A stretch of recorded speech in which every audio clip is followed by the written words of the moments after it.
Hello and welcome to The Last Man Standing. I'm your host, Knight's Wrath. So I'm not sure if you've played any rounds in which at the end of the game you've been left with a single character from your starting 3 units. I have, and a good number of times, and I started to feel a little attached to these characters. So I decided to put a name to them and create a history around them as they go through the game. And this is a tale from Andronicus, the Bloodletter. Now as you can see, Andronicus is an Italian nobleman, and heading out with his crew for the Battle of Salernum. It is a beautiful spring day with the sun shining and the birds chirping. Perfect for killing a few people.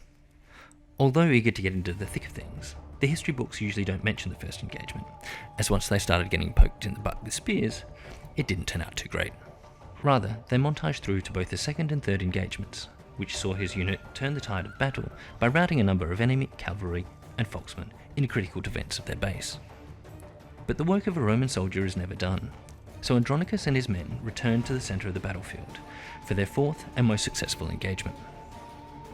Quickly surveying the battle, he picked his target, and manoeuvring around the main body of fighting, he trotted past the elephant, as who really wants to be fighting that, and towards the unprotected archers at the back.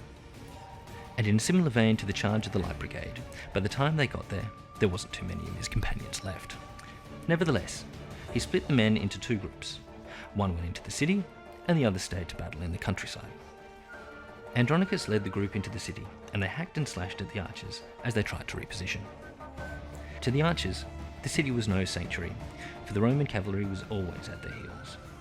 In the end, Andronicus broke the archers by yelling at them about the god of Mars and how wrathful he was.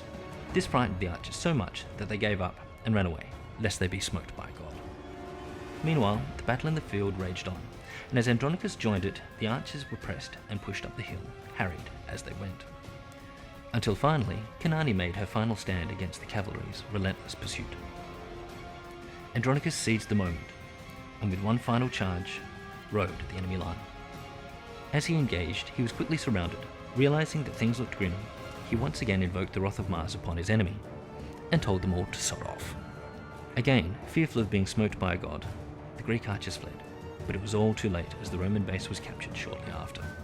With this, Andronicus rode home, the last man standing.